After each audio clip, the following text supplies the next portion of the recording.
अस्सलामुअलैकुम, मेरा नाम है Kamil Ehsan and welcome to another episode of talk cricket with Saleem Khaliq. हमारे साथ मौजूद हैं सलीम खालिक साहब। अस्सलामुअलैकुम सर। तो सर, सबसे पहले हम शुरू करेंगे शो सरफराज अहमद साहब की बात से। हमने पहले भी बात की थी कि Mickey Arthur is very dominant in the team strategies. तो आपको क्या लगता है सर, सरफराज अहमद का एज अ कैप्टन इस टीम में क्या रोल है अभी? सरफराज का रोल है, ज़ाहिर है वो जब मैदान में टीम उतर जाती है तो सरफराज का ही कंट्रोल होता है, लेकिन फील्ड से बाहर जो है ना वो डोमिनेट कर रहे हैं इंजमामुल हक और मिकी आर्थर। टीम सिलेक्शन वगैरह में सरफराज को, जो मेरा ख्याल है, इतनी ज़्यादा उनसे मशावरत नहीं की जाती और एंड में जाके कर लेते हैं। जैसे अब फाइनल टीम अनाउंस हो रही है तो उनसे पूछ लेंगे रस्मी तौर पे, हाँ जी ये प्लेयर 15 मुंतखब किए हमने, आपका क्या ख्याल है? इतना ज़्यादा उनका असर और रसूख टीम में मुझे नहीं लगता। होता है जब टीम जीतती है तो इंजमामुल हक आ जाते हैं जो उनसे बहुत अच्छा खेले बॉयज़ और ये वो, या मिकी आर्थर आ जाते हैं कि बहुत अच्छी परफॉर्मेंस रही। हारती है तो दोनों दूर दूर तक नज़र नहीं आते, सरफराज को प्रेस कॉन्फ्रेंस में छोड़ देते हैं और वो आके बेचारे फिर वही कि जी बहुत बैड लक हो गई, ये हो गया वो हो गया, उस तरह से कर रहे होते हैं। ये चीज़ गलत है। ओन करना चाहिए, टीम अच्छा परफॉर्म करे बुरा परफॉर्म करे, अगर आप बहुत ज़्यादा फैसलों में शरीक हैं तो आपको देखना चाहिए। सरफराज की जो पर्सनैलिटी है वो इस तरह की नहीं है कि वो महाजराई करें, लड़ाई करें किसी के साथ। आपने कभी भी मीडिया में नहीं देखा होगा उनका कोई बयान कि जो उन्होंने आके उड़ाया हो कि जी फलां टीम मेरे मतलब की नहीं थी, फलां प्लेयर को नहीं लिया। वो कभी इस तरह की बात नहीं करते, बहुत नपे तुले अंदाज में बात करते हैं वो, और वो लड़ाई झगड़ा किसी के साथ नहीं करते। तो सरफराज के मुंह से आइंदा भी आप कभी शिकायत को इस तरह की नहीं सुनेंगे। लेकिन जो मुझे पता है, जो मैंने अंदाज़ा लगाया वो यही है कि सरफराज को इतनी ज़्यादा ये लोग अहमियत ही देते हैं टीम सिलेक्शन वगैरह में, और इतने अरसे जो मिकी आर्थर ने उनको बर्दाश्त किया है एज ए कैप्टन, उसकी एक बड़ी वजह ये भी है कि वो सरफराज जो है उनको आराम से वो कंट्रोल कर लेते हैं। राइट, तो अब हम मूव करेंगे अपनी नेक्स्ट स्टोरी की तरफ जो रिलेट करती है एक बिरयानी इंसिडेंट से। ये 2-3 दिन से बहुत ज़्यादा न्यूज़ रूम में राउंड लगा रही है। तो सलीम साहब, क्या है ये बिरयानी स्टोरी? देखिए, वसीम अकरम जो हमारे फॉर्मर कैप्टन हैं वो हमेशा ये बात कहते हैं कि बिरयानी नहीं खिलाओ प्लेयर्स को, क्योंकि बिरयानी खा के उनका कहना है कि फास्ट बॉलर नहीं बन सकते और बड़े प्लेयर नहीं बन सकते। बिल्कुल एक हद तक उनकी बात ठीक है, क्योंकि ज़ाहिर आपको पता है बिरयानी और चावल से मोटापा वगैरह होता है। मैंने भी जो वेट बढ़ाया बिरयानी खा खा के ही था। अब मुझे समझ आई ये बात तो मैंने छोड़ी, कम कर दी। वसीम अकरम ने भी अपनी जवानी में बड़ी बिरयानी खाई हुई, तो उन्होंने अभी रिसेंटली भी बयान दिया। लेकिन मज़े की बात मैं बताऊँ, अंडर 19 टीम का कराची में कैंप लगा हुआ था। अंडर 19 बच्चों को पहले दिन दी डब्बे में बिरयानी, अगले दिन फिर बूफे में बिरयानी। वसीम अकरम के बयान के बाद का 2 दिन बता रहा हूँ मैं आपको। तीसरे दिन जब हमने खबर लगाई उसके बाद फिर वो बूफे चेंज हुआ, वो पालक गोश्त और उबले हुए चावल और एक चिकन का कोई सालन वगैरह वो चीज़ दी। तो बात उनकी बिल्कुल ठीक है, लेकिन बिल्कुल हद तक तो आप छोड़ नहीं सकते, ख़त्म नहीं करवा सकते कि प्लेयर ये सारा कुछ छोड़ दे, क्योंकि वसीम अकरम ने भी ज़ाहिर है। अब मैं एक बड़ी इंटरेस्टिंग बात बताऊं, जब मैं तालिब इल्म था तो मैं टीवी पे ऐड देखता था, वसीम भाई आप थकते नहीं हो, भाग के आते थे। उन्होंने कहा मैं सिगरेट नहीं पीता, हालांकि मैंने खुद देखा तो उनको सिगरेट पीते हुए। तो इस तरह की चीज़ें हैं, वो चलती रहती हैं, हाथी के दांत खाने के और दिखाने के और। बात ठीक है उनकी, अब बोर्ड को थोड़ा बहुत समझ आई है, लेकिन इसको आप कैसे रोक नहीं सकते बिल्कुल। लेकिन एक डाइट प्लान होना चाहिए प्लेयर्स का कि जी ये खा सकते हैं आप, ये नहीं खा सकते, ताकि फिटनेस जितनी अच्छी होगी उनका फ़ायदा होगा। अभी आप देख लें उमर अकमल को वेट निकल रहा है उसका, मैंने जो देखा था यूएई में उसका वेट थोड़ा बढ़ रहा है। आबिद अली है, उनके भी थोड़ा वेट ज़्यादा है, तो ज़ाहिर है बिरयानी ही खा खा के होता होगा। पीसीबी के अंदर बहुत सारी तब्दीलियां देखने को मिली हैं पिछले 2 दिन में। तो सलीम साहब, आपको क्या लगता है ये तब्दीलियां इतनी सारी एक साथ कैसे आ रही हैं? तब्दीली तो मुल्क में आ गई है तो ज़ाहिर है पीसीबी में भी आएगी। असल में ये नजम सेठी साहब के कुछ लोग रह गए थे पीसीबी में, वो अब आहिस्ता आहिस्ता जा रहे हैं।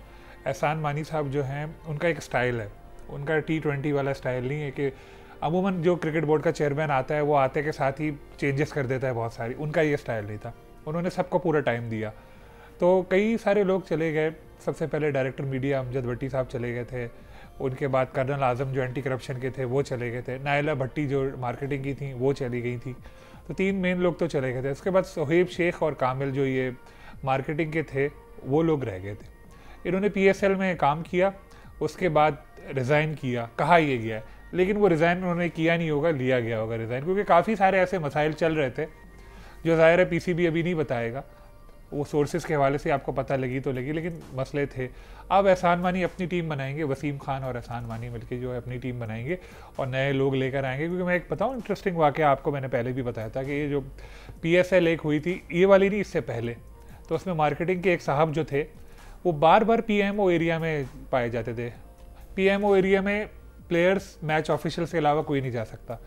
तो जब उनको रोका जाता, दो दफ़ा या 3 दफ़ा ऐसा हुआ, तो वो उनको बोलता भाई आप यहाँ, आपका यहाँ काम नहीं, आप क्या कर रहे हो? तो कहते थे मैं वज़ू करने के लिए आया हूँ। उसके बाद एंटी करप्शन यूनिट को रिपोर्ट हुई उसकी, उसने उनसे पूछगछ की, क्लियर कर दिया, लेकिन एक डाउट आ गया था। और भी 1-2 चीज़ें ऐसी थी, जो लाइफस्टाइल था मार्केटिंग की कुछ लोगों का, वो चेंज हुआ था।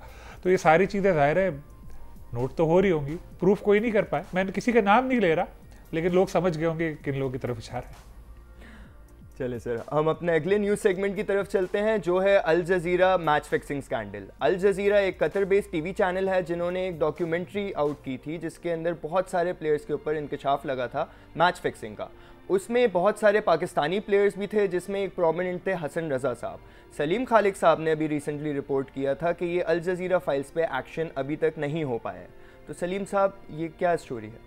जी बिल्कुल, कोई एक्शन नहीं हो पाया। पिछले साल ये वाक़या सामने आया था, उस वक्त मैं इंग्लैंड में था, तो मुझसे अल जज़ीरा के एक साहब ने रब्ता करके मुझे कहा था कि हम लोग ऐसा एक मैच फिक्सिंग का एक स्कैंडल जो है वो हम लोग करना चाह रहे हैं, आपके भी कुछ प्लेयर्स के नाम है, तो आप इंटरेस्टेड हैं इस स्टोरी को करने में, तो हम पहले आपको भेज देंगे।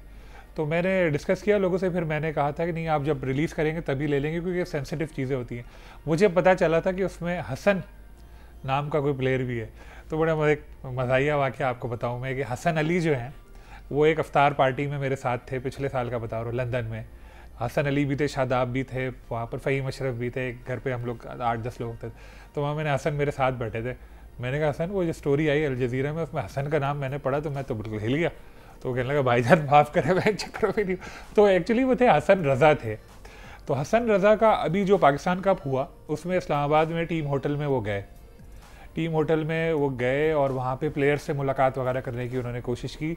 उसके बाद पीसीबी ने एक व्हाट्सएप मैसेज जारी किया, जो मैं आपको, अगर आप इजाज़त दें तो मैं पढ़ के सुनाता हूँ आपको। मैं वो व्हाट्सएप मैसेज पीसीबी ने जारी किया सबको, प्लेयर्स और मैच ऑफिशियल्स को, जो मेरे पास भी मौजूद है। तमाम प्लेयर्स और सपोर्ट स्टाफ को इत्तला दी जाती है कि वो साबिका क्रिकेटर हसन रज़ा, जो कि पीसी होटल में हैं, किसी किस्म का इंटरव्यू नहीं दे। डायरेक्शन फ्रॉम पीसीबी, यही रोमन उर्दू में इस तरह से मैसेज आया था। तो उसके बाद ज़ाहिर है वो नहीं मिले प्लेयर्स उनसे, लेकिन अल जज़ीरा ने जो वीडियो रिलीज़ की थी उसमें हसन रज़ा मौजूद थे और वो दिखाई दे रहे थे। उसके बाद आईसीसी के पास मामला गया, आईसीसी से मेरी कल बात हुई, उन लोगों ने कहा कि इंक्वायरी चल रही है, हम मज़ीद कोई तबसरा नहीं कर सकते, हसन रज़ा पे कोई बैन नहीं है। पीसीबी भी ऑफिशियली हसन रज़ा पे कोई बैन नहीं लगा रहा, लेकिन ज़ाहिर है हसन रज़ा का नाम इस केस में है, तो एक क्या कहते हैं आप उसको, सस्पेक्ट तो हैं वो एक ना, तो इसलिए ऐसा मसला है। लेकिन मुझे हैरत इस बात की है कि कोई एक्शन ही नहीं हो रहा इस बात पे। आईसीसी कह रहे हैं कि हमने अल जज़ीरा से फुटेजेस मांगी थी, जो रॉ फुटेजेस थी वो उन्होंने भेजी नहीं, इस वजह से मामला रुका हुआ है, और अल जज़ीरा पता नहीं क्यों नहीं दे रहा। तो ये इशू जो है मुझे लग रहा है ये ऐसे ही सर थाने में चला जाएगा, क्योंकि जो अल जज़ीरा ने वीडियो रिलीज़ की थी और जो डॉक्यूमेंट्री थी, आपको याद होगा उसमें कोहली की भी एक तस्वीर थी और उमर अकमल की भी एक तस्वीर थी, वो कोई गिफ्ट किसी से ले रहे हैं, लेकिन उन्होंने साथ में ये भी कहा था कि इससे ये जाहिर नहीं होता कि इनका कोई मैच फिक्सिंग से ताल्लुक है। Thank you so much Saleem Khaliq साहब। तो ये था हमारा show talk cricket with Saleem Khaliq. Join us next week. Till next time.